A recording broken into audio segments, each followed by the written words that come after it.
government's infrastructure development plan forms part of the President Jonathan's transformation agenda.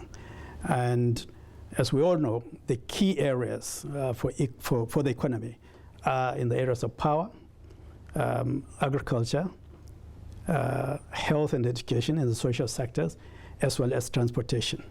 Now in power, the last 3 years or so, I think all Nigerians are aware of the effort being made to really transform the power sector completely through the power sector roadmap, which indeed has been the major thrust of government's effort in the last 3 years. And the intention in the power sector is basically twofold. First, to significantly increase the availability of power to all citizens. And secondly, to significantly increase the participation of the private sector in power.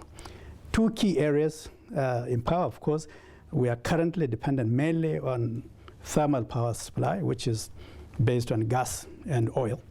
But we have tremendous capacity in hydropower, and a lot of effort is going in that direction.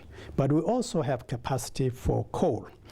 And the goal of government in exploiting the various sources of power, coal, hydro, and gas, is to diversify the energy mix. And Nigeria has tremendous capacity for all three sources of energy. We are basically a gas rather than oil region. So clearly, we will continue to invest in gas-powered sector. But we also have tremendous capacities in hydropower. We have large dams that can produce significant power. Indeed, over the past 30 years, we have produced significant amount of power from hydro. So, with regards to the transport sector, especially the road system, Nigeria currently has about 200,000 kilometers of roads, most of it in poor condition. I believe that the current program is to invest massively in improving and expanding the road system, but also in the railway sector. We have had about 3,000 or 3,500 kilometers of railways that have become literally moribund. Part of the current agenda is to restore the existing railway and also to build new ones, particularly to build high-speed railways. We have already gotten started on a project from Lagos to Ibadan and from Kaduna to Abuja, in addition to the old railway line from Lagos to Kano and from Port Harcourt to Maiduguri. All these are in the current agenda. In agriculture, as I think many Nigerians are aware, and indeed many observers know, the Ministry of Agriculture is exploring massive investments in food,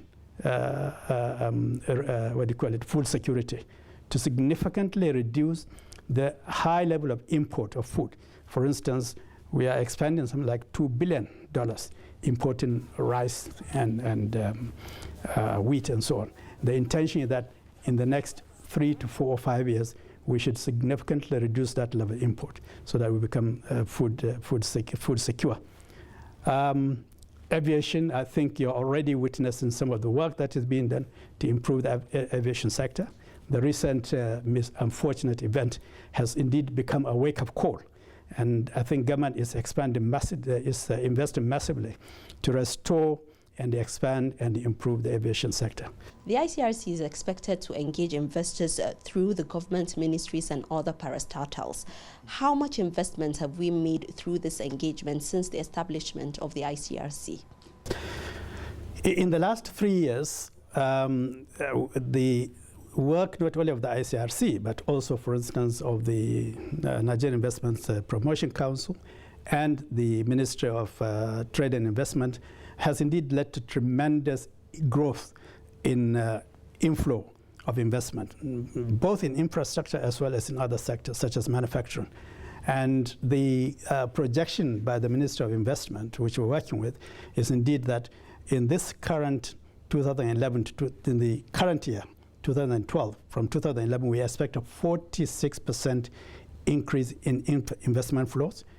Next year, 2012, 2013, the investment growth is expected to be something in the range of 60%.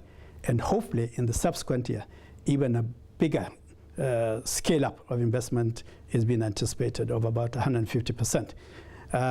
Currently, the total investment flow in the country is between $5 and $8 billion a year, but this is in all sectors of the economy. But significant part of that investment is going to continue to be in infrastructure, and is going to continue to be significantly private sector driven investment.